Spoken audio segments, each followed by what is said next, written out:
Okay, so I guess this is a part 3 on this video series about intuition and paying attention to your signs. One thing I'm trying to do is just roll with it.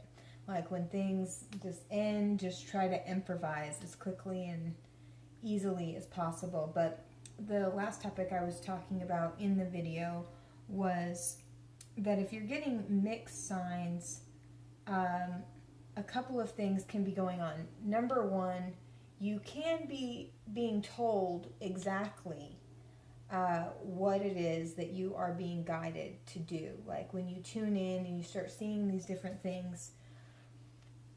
But sometimes, I think it says somewhere in the Course in Miracles, and Marianne Williamson, one of my favorite thinkers, talks about how you heard what you were supposed to hear. You're just like, nah. You're just like, no. Clearly, universe, you're missing some pertinent information that you're not registering here. No. And so you're like, okay. You get the cards. I love this. You get the cards, and then you're like, no. I don't like that. I don't like that one. And I get not giving your power away to the cards, like especially if you've been reading over and over, and now you're getting all confused because you've done way too many cards, and you just need to step away from them at that point. Like I can get like that when I'm doing the cards and I just want answers. I'll be given, and sometimes they're very patient, and like I'll pull it again and get the same cards like multiple times in a row, and I shuffle them good, and I don't know what the deal is, but I think, so that's one thing, is that you don't like the answer, so you just keep shuffling, and then you just get more and more confused. So that could be why. But also, we are here to create our own reality, and sometimes we are not consistent enough with the mental pictures and the impressions and sensory impressions that we're encoding on our subconscious mind about what we want, and we're being led all over the place. And that's okay. And I think I really like what Abraham Hicks says about this. That's part of the fun of all this. We're clarifying what we want. There's fun on the journey. You know, you can't realize like, wow, it would be really nice to know what I want until you realize I don't really know what I want in this situation. And one thing that you can do to gain some clarity is to sit down and hold a crystal of some kind and write.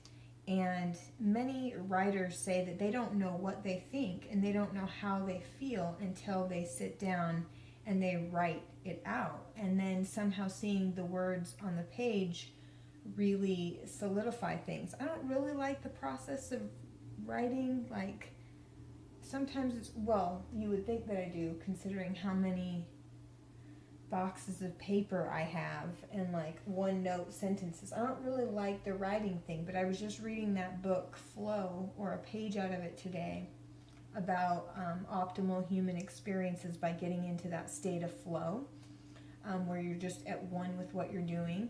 And many writers talk about using the actual process of writing to push out and formulate and organize their ideas. And there's something about taking pen to paper that really helps you clarify it. I think it depends on what mood I'm in. Like right now, I just find that doing these videos and then going back through and then writing up what I talked about is kind of my approach, but I know that I'm all over the place, and so my videos can be rather long. And so what I'm doing sometimes is writing just a quick bullet point of the things that I want to say. And I'm still in the process of kind of defining my process. And so that goes back to my point about knowing what you want. Sometimes you don't know what you want. And that's so fun to discover, what do I really want, and to be able to craft that and craft an intention around that, and then be led by all these like little synchronistic things and numbers, and it's just fun. It's just an interesting and fun way to move through life. You could, move through life from a very static perspective where you think that everything is random, and that's fine. Some people, like with different personality types, INTP comes to mind, their brain processes information differently. A lot of it's like phenomenon that happens in this, like they have very strong analytical capability, and intuition isn't their strongest function. So maybe they're like, oh, that's a little weird. But we are finding in science that everything is energy and that everything is connected. And that the universe itself is self-organizing and self-correcting. So it's possible that all this stuff is real and true. It's just, is that how you want to interface with it or not? And I would say that if you're one of these analytical people and it's all about the numbers, it's all about, I need to be able to see it, analyze it, measure the data, it needs to make sense. You might be a claircognizant person where information just comes to you and you just kind of know, you just kind of get an impression, an idea, and things that happen just kind of seem like the next logical step. It's almost like there's like some subconscious thing that's queuing you up, and you just get quick thoughts and inspiration. You tend to not really need to plan as much because you're just, on the fly. And maybe this intuitive thing just seems a little weird. I know the reason I'm mentioning that is my friend who's an INTJ, or not an INTJ, an INTP. He was like, I think that this stuff is interesting. It's not how I would approach it necessarily, but I get how like that helps you. It's just a different way of organizing information. And so if you are an INFJ or just an intuitive, really leaning into your life or leaning into your intuition helps you create a magical life for yourself. It's just fun to see things come together, and it's fun to get clues on the cooperative components as they manifest in your life. And I think that when you're trying to create things and you're trying to enjoy the journey along the way, this creates special moments and, beautiful and interesting things to look out for. Like when you see animals behaving and doing something interesting out in nature, or they cross your path in some interesting way. I had this little cat, maybe I'll post it on Instagram or something, but this little cat, like it was this little, I don't know, rubber cat.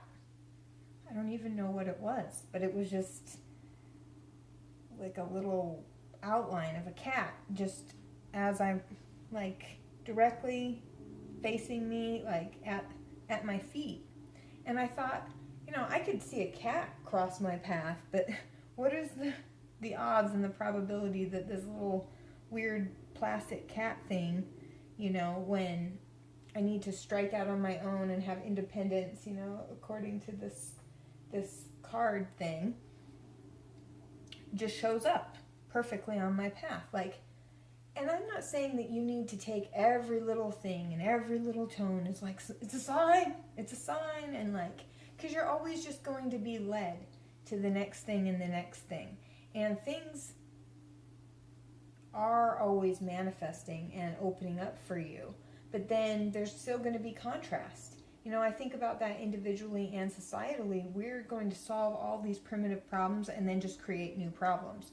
We do that, in every area of our life. And when we're led around by these signs, we have, these really awesome and interesting, magical kind of encounters. And when we count them and we recognize them as blessing, we just feel like supported and connected in life. And where was I going with this original point? Yeah, this is what happens with my meta report. But we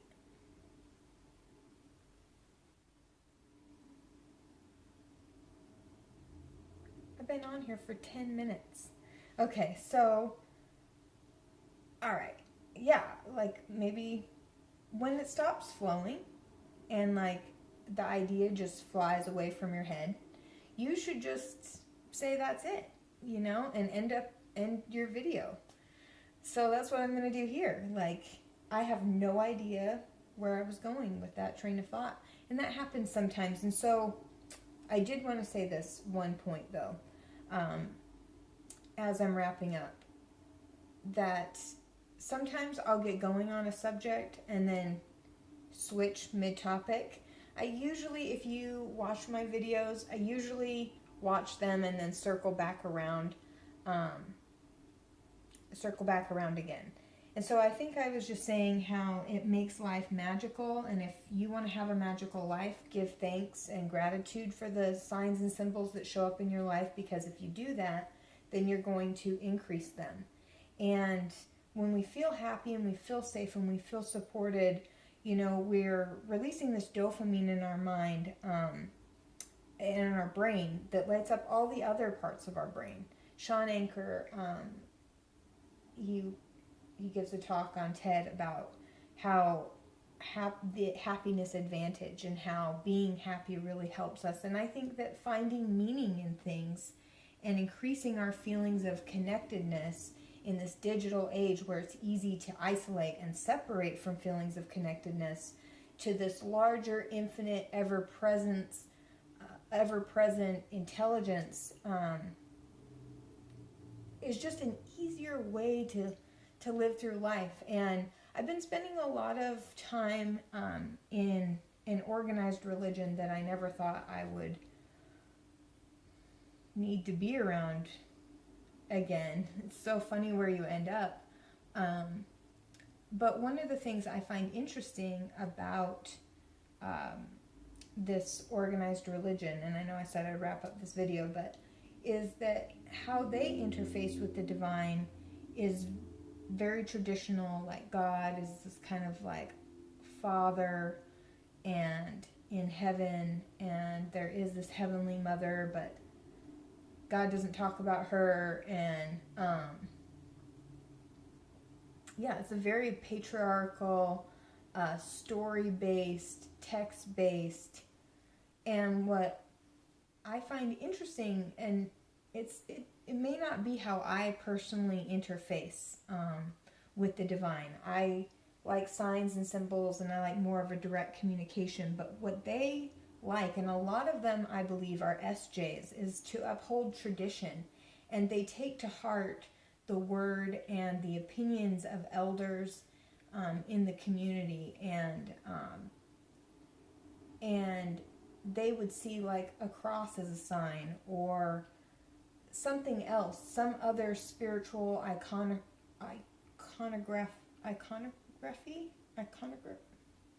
iconography, and see that as a sign. We're all going to have like our different symbols and rituals, but I just thought that was interesting among the different personality types, how we interface and like what we need. Some people feel really into the Buddhist tradition and no mind or mindfulness, which is really just being so present that you turn off the tyranny of the constant talking in your mind. I find that my INTP friend really likes that model to kind of shut down his constant thinking. And other people like more tradition and more traditional symbols and more of a traditional approach. Like maybe they want to go get like a blessing or something where a church leader tells them,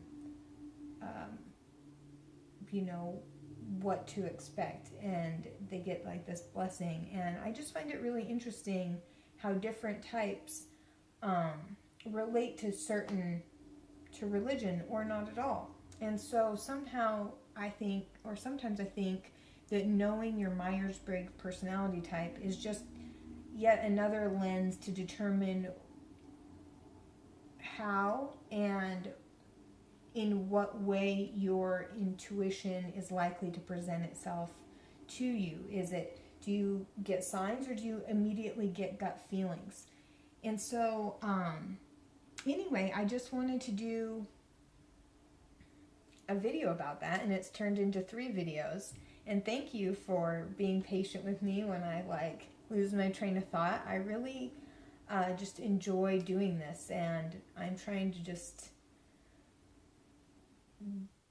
be helpful. And so if you know anybody who could benefit from this information or who might enjoy it, be sure to send it over. I am going to work on making more formatted material, but while I'm just getting started and moving forward, I'm just trying to. And one of the things that just continually comes up is intuition as a theme. I also wanted to talk about all the things that I've learned and all the resources that I've gathered on relationships. I've wanted to talk about more in depth about personality types, and particularly Myers-Briggs, and overlaying different types of astrology and astrological aspects onto that. But we keep circling back to intuition, and it's just a really big, important theme and topic for me right now. I would love to hear about what numbers or symbols are coming up for you, and how that relates, if you know, to your Myers-Briggs personality type. I'm an INFJ, and that's partly why I feel so drawn and called to do this work. And, you know, your comments have actually been very encouraging and have really helped me, especially with FE as my I think it's auxiliary function. Auxiliary? Yeah.